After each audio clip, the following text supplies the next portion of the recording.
You ever make a promise you knew you couldn't keep, but it tore you apart anyway? That's Okarun in Dandadan, vowing to protect someone stronger, cooler, and way closer to the girl he loves, all while battling a monster that lives inside them. I'm diving into why this one moment of courage is turning him into something he might not survive.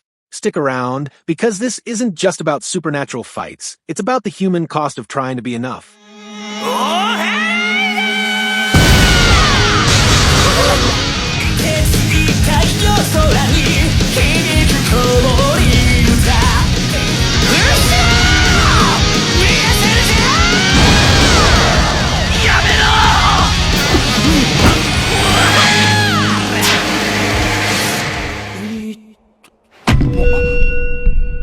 やめた。じゃあ何？私たちずっとこいつの面倒見なきゃいけないの？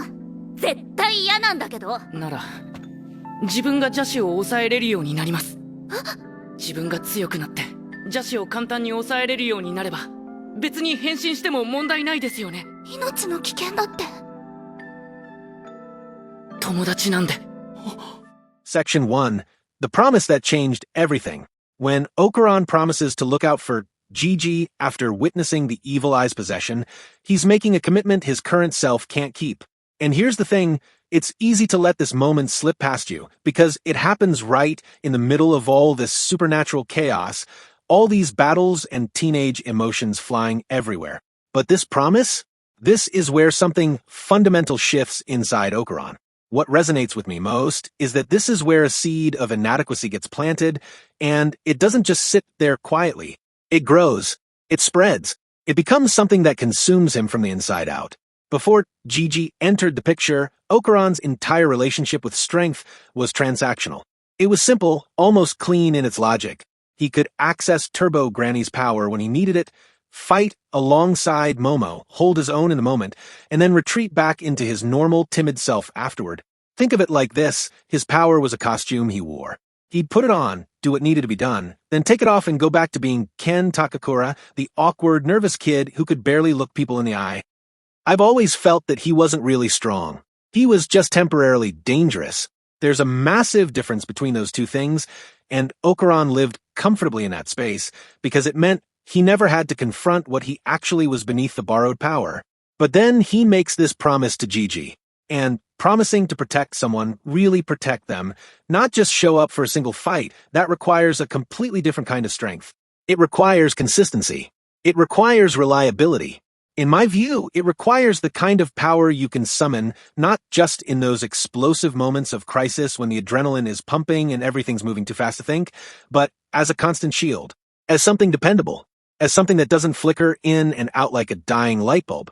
And that's not what Okarun has. That's not what he's ever had. What makes this particularly devastating, what makes it cut so deep, is that Jiji doesn't need saving in the conventional sense. He's not some damsel in distress. He's not weak. He's not helpless. Actually, if we're being honest, Jiji is more physically capable than Okarun in a lot of ways. He's naturally athletic, confident, comfortable in his own skin in a way Okarun has never been. The threat here isn't that Jiji can't defend himself. The threat is that something dark lives inside him. Something ancient and malevolent that could consume him at any moment. And what strikes me as particularly tragic is that Okarun, this kid who can barely manage his own borrowed power, has appointed himself the last line of defense against it. He's taken on the responsibility of standing between Jiji and the monster that wears his face. Do you see the impossible position he's put himself in? To me, it's like he's volunteered to be the dam holding back a flood, except the dam is made of paper, and the flood is the evil eye. This creates a paradox that gnaws at him. How do you protect someone who's stronger than you from an enemy that lives in their own body? How do you guard someone against themselves? The enemy isn't standing across the battlefield. What I find so compelling is that the enemy is woven into Jiji's very existence, waiting for the right moment to take control. And the only answer, the only solution Okarun can see, is to become overwhelmingly powerful. Not just strong, not just capable, overwhelmingly powerful. Powerful enough that even the evil eye, with all its ancient malice and supernatural strength, would think twice before making a move. Powerful enough that you could stand toe-to-toe with a yokai that's already claimed its host and force it back through sheer will and strength. The parallel that comes to mind for me is how it reminds me of how Ed and Elric spent years chasing the Philosopher's Stone in Fullmetal Alchemist, convinced that ultimate power was the answer to their problems, the key to restoring what they'd lost. They believed that if they could just acquire enough strength, enough knowledge, enough raw ability, they could fix everything. But the truth they eventually learned, the truth that cost them so much to understand, was that some problems can't be solved by power alone. Some battles require something else entirely. I believe Okarun is standing at the beginning of that same journey, except he hasn't learned that lesson yet. He's still convinced that raw strength is the answer. That if he can just push himself hard enough, become powerful enough, he can fulfill this promise he's made. And that belief, that desperate conviction that power equals protection, that's what sets him on this path toward obsession. Because a promise made in good faith, a promise born from genuine care and concern, can become a chain that drags you down when you lack the strength to honor it. In my observation, Okarun isn't just fighting yokai and spirits anymore. He's fighting against his own perceived inadequacy, against the terrifying possibility that he's not enough, that he'll never be enough, and that someone he cares about will suffer because of his weakness. I'm convinced that that's the real battle. That's the war being fought inside his head, and it's one he doesn't know how to win. The weight of this promise doesn't just sit on Okarun's shoulders, it fundamentally reshapes how he sees himself, and his place in this strange world he's been thrown into. Every time he looks at Jiji, every time he sees that easy smile or that natural confidence, he's reminded of what he lacks. And every time he remembers the evil lurking beneath the surface, he's reminded of what's at stake if he fails. What I find most poignant is that the promise becomes a mirror that shows him his inadequacy, and the only way to stop looking at that reflection is to change it entirely, to become someone worthy of the commitment he's made. And maybe that's why I find Okarun's story so haunting. It's not just about monsters or curses. It's about the unbearable hope of becoming someone strong enough to keep your word. ちょっと邪魔してるだけじゃん。ああ、もも、ちょっと。ほこり取れた。ありがともっとありがとうちょうだい。う。いいからそこどけ。あやせさん。ほこりが。あなただけ見つめてるから今でも絶対叫びたい明日を変えてみよう。おい、アホども邪魔だ。誇りが舞うだろがい。すいません。Section 2. Competition disguised as protection.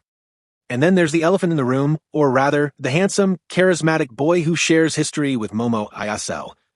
Jiji isn't just someone Okarun needs to protect. He's competition wrapped in the clothing of friendship, a rival disguised as someone who needs rescuing. What strikes me most is how insidious this becomes. The romantic rivalry that develops becomes inseparable from Okarun's desperate pursuit of strength, creating a toxic cocktail where love, jealousy, and heroism blend into something almost unrecognizable, a mixture so potent that Okarun himself can't distinguish which ingredient is driving him forward anymore. Watch how Okarun moves around Jiji and Momo. Study the way his body language shifts, how his shoulders tense, how his gaze follows their every interaction with the intensity of someone watching a battle they're losing in slow motion. Every time Jiji makes Momo laugh, every moment of easy familiarity between them, every shared memory that Okarun wasn't part of becomes another injury, another reminder of what he fundamentally lacks. And what does he lack? Not just romantic history or natural charm. He lacks inherent strength, the kind that doesn't need supernatural borrowing or demonic contracts. I can't help but feel a flash of recognition here. We've all been in moments where we felt we needed to be something more than ourselves to matter. Jiji can make Momo smile without transforming into something other than himself. He can be impressive, can be valuable, can be chosen just by existing in his own skin. Okarun, meanwhile, only feels like he matters when he's in his powered-up state, when he's useful rather than genuinely present, when he's wearing someone else's power like armor against his own inadequacy. Think about what that does to someone's sense of self. You're standing beside the girl you care about, and she's laughing, genuinely, beautifully laughing at something another guy said, and you realize with this sinking, nauseating clarity that you've never made her laugh quite like that. Not as yourself. Maybe when you're powered up and doing something incredible, sure, but not as Ken Takakura, the awkward boy who likes occult conspiracies. That realization doesn't just sting, it fundamentally reshapes how you see yourself and your place in her world. This distinction cuts deeper than simple jealousy. We're watching someone who has built their entire sense of self-worth on borrowed foundations realize that the girl he loves has known someone who never needed to borrow anything. It's the difference between Momo seeing Okarun as her partner in supernatural chaos versus seeing Jiji as someone from her actual life, her real world. The world that existed before curses and aliens invaded everything. And Okarun feels this difference in his bones, even if he can't articulate it, even if he dresses it up in the language of protection and duty. This is where the obsession with getting stronger stops being purely about protection and becomes about worth, about value, about proving that he deserves to stand beside Momo as something more than just the weird kid who happened to be there when the supernatural crashed into her life. If Okarun can become strong enough, truly independently strong, the kind of strength that comes from within rather than from possessing spirits or demonic contracts, then maybe he can compete with Jiji on equal footing. Maybe he can be someone Momo chooses not because he's the only one fighting beside her, not because circumstance threw them together, but because he's genuinely remarkable in his own right. The tragic irony here is almost unbearable to watch. The evil eye possession gives this competition a noble veneer. After all, he's protecting Jiji from the evil eye's influence, right? He's being heroic, selfless even. But underneath that righteous motivation, there's this desperate need to prove that borrowed power can somehow become real power, that he can transform from someone who has strength into someone who is strong. It reminds me of how power works in so many stories. The way Mob Psycho 100 explores this same territory, where Mob possesses overwhelming psychic abilities but struggles to feel valuable as just himself, as Shigeo Kageyama, the person rather than Mob the Esper. That series understands what Dandadan seems to be circling around, that borrowed or inherited power can become a cage that prevents you from discovering who you actually are beneath it. Okarun is trapped in a similar prison, except his bars are forged from jealousy and romantic competition, as much as they are from genuine heroic aspiration. The tragedy deepens when you realize how much of Okarun's journey towards strength is contaminated by these impure motivations. He's not training to save the world. He's training to not lose the girl to his rival, and he's convinced himself, really genuinely convinced himself, that these are the same thing, that his jealousy is actually heroism, that his insecurity is actually dedication. Every moment he spends trying to master the evil eye's power, every risk he takes with possession, every boundary he pushes with his body and his borrowed abilities, all of it is happening under the shadow of Jiji's effortless presence in Momo's life. What makes this so devastating, in my view, is the self-deception. Okarun can't separate these drives anymore. They've become so tangled together that when he thinks he's being selfless, he's actually being possessive. When he thinks he's being protective, he's actually being competitive. It's almost tragic how much of Okarun's growth is fueled by insecurity rather than heroism, how the engine driving his development isn't noble purpose, but rather the gnawing fear that he's not enough, that he'll never be enough, that Momo will eventually see what he already suspects about himself, that without the supernatural power, without the demonic possession, without the borrowed strength, he's just an awkward kid with nothing special to offer. This isn't just the story of a hero rising to meet a challenge. It's the story of someone trying to become valuable enough to deserve love, trying to transform inadequacy into worthiness through sheer force of supernatural will. And maybe that's why it hurts to watch, because deep down, we've all tried to earn love the same way. 腹が立ったんですよ。自分は綾瀬さんが邪神に襲われた時、獰猛で狡猾で放っておけるようなやつじゃない。だから腹立ってよ。自分の弱さによ。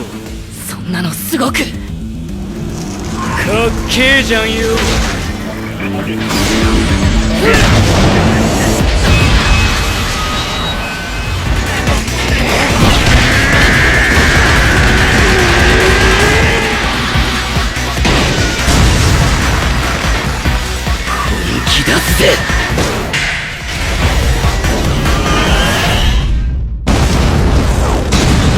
Section 3. When protection becomes obsession. But here's where things get interesting and darker. What starts as genuine concern begins to metastasize into something that consumes Okarun from the inside out. His fixation on protecting Momo from the evil eye, through protecting Jiji, gradually transforms from healthy vigilance into an all-encompassing obsession that defines every waking moment. He becomes hyper-vigilant to the point of paranoia, constantly strategizing about the next threat, mentally rehearsing the next fight, calculating what level of power he needs to reach to feel even remotely adequate. The goalposts keep moving, sliding further into the distance with each small victory, because no amount of strength feels like enough when you're fundamentally convinced that you, at your core, are not enough. And that's the insidious thing about insecurity. It's a hunger that can never truly be satisfied. I find this particularly devastating because we've all felt it in some form. Every milestone reached simply reveals a new horizon of inadequacy. Every power-up only highlights how much further there is to go. This obsession manifests most viscerally in how desperately Okarun pushes himself during confrontations. He takes risks that go beyond tactical necessity, pushing his body and his powers to limits that clearly frighten even him, boundaries that any rational person would recognize as dangerous. The physical toll becomes evident, the trembling hands after releasing his transformation, the way his breath comes ragged and painful, the moments where he can barely stand after pushing too hard. But pain and danger become not just acceptable costs, but almost welcomed ones, because in his mind, the alternative scenario is unbearable. Failing to protect Momo, losing her to Jiji, being revealed as fundamentally weak, being exposed as the fraud he secretly believes himself to be. The evil eye, over time, stops being just an external supernatural threat and becomes something far more symbolic, far more personal. It transforms into a representation of everything that could take Momo away from him: Jiji's natural appeal, his own crushing inadequacy, the fragility of borrowed power, the temporary nature of his relevance in Momo's life. Every time he faces the evil eye's influence, he's not just fighting a curse. He's fighting the possibility of losing, of not being enough, of watching Momo slip away to someone who seems fundamentally more deserving. I believe this is what separates great storytelling from merely good storytelling, when the external conflict perfectly mirrors the internal one. The supernatural battle becomes a proxy for the internal one, and that's when obsession really takes root. What Jiji has done, perhaps without meaning to, certainly without malice, is provide Okarun with an endless justification for self-destruction, cleverly disguised as self-improvement. It's a perfect cover, really. Noble on the surface, toxic underneath.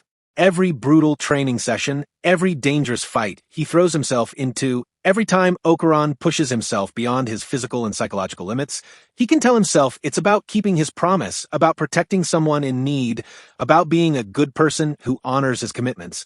The narrative he's constructed for himself is heroic, selfless, admirable. But increasingly, if we're being honest about what's really driving him, it's about winning. It's about transforming himself into someone so undeniably strong, so obviously powerful, so clearly indispensable that questions of worth become irrelevant. It's about becoming someone Momo couldn't possibly overlook, couldn't possibly leave behind for someone like Jiji. The protection is real, yes, but it's become secondary to the deeper need, the need to prove himself, to establish his value, to cement his place in Momo's life through sheer, undeniable strength. There's something almost tragic about watching Okarun pursue strength through this distorted lens. He reminds me of Midoriya in My Hero Academia, who destroys his own body repeatedly, pushing far beyond safe limits, because proving himself capable feels more important than preserving himself. The desperation is similar. This sense that you have to earn your place, that existence isn't enough, that love and belonging must be won through suffering and achievement. The bitter irony that cuts through all of this is that this approach might actually be working, at least on a surface level. From a purely objective standpoint, if we ignore the psychological cost, Okarun is getting stronger with each passing confrontation, developing increasingly sophisticated control over his powers, becoming more strategic and thoughtful in combat, and learning to read situations better. Jiji's presence, the very real threat of the evil eye, the persistent romantic competition, the promise of protection that binds Okarun to action, has lit a fire under him that nothing else could have ignited. Not Momo's encouragement, not his own curiosity about the supernatural, not even his natural sense of justice.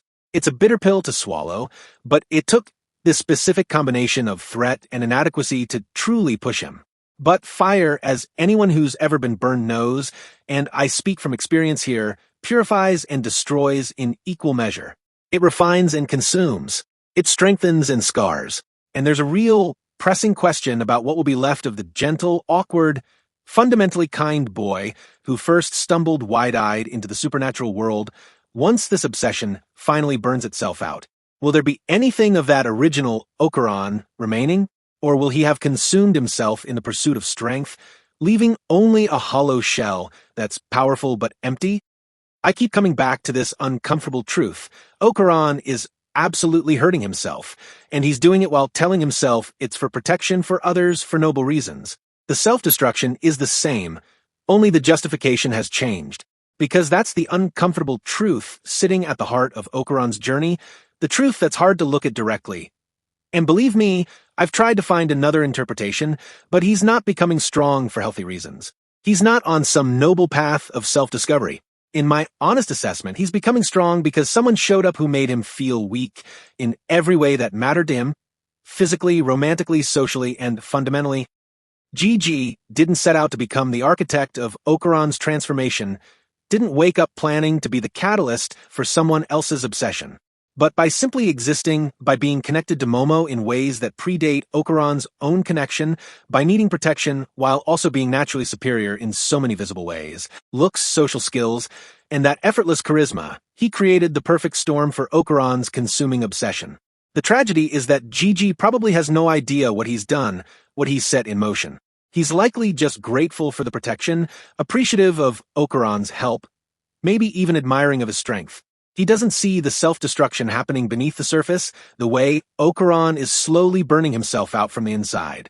And maybe that's precisely what makes this particular story so compelling, so uncomfortable to watch, so painfully real. From my perspective, this is what elevates the narrative beyond typical shonen fare. Okarun isn't growing because he found his inner strength through meditation and self-reflection. He isn't unlocking his true potential through the power of friendship and believing in himself. I've seen enough anime to know that's usually how these stories go, but not this time. He's growing because someone made him feel small, inadequate, replaceable, and he can't stand it. He can't tolerate that feeling of insufficiency, so he's doing everything in his power to obliterate it, even if it means obliterating himself in the process. That's not the traditional hero's journey we've been conditioned to expect from shonen narratives. It's grittier, more psychologically complex, more painfully human, and far more dangerous for everyone involved. Because when you're chasing strength for the wrong reasons, when your growth is fueled by fear and inadequacy rather than aspiration and hope, there's no natural stopping point. There's no moment where you can look at yourself and say, yes, this is enough. I am enough. I wish I could tell Okarun this, could make him understand, but characters like him never listen until it's too late. There's only the endless, exhausting, soul-crushing pursuit of enough, and enough never comes. The finish line keeps moving because the real problem was never external strength. It was internal worth, and you can't punch your way to self-acceptance. And that, more than anything else in the story, is what keeps me up at night.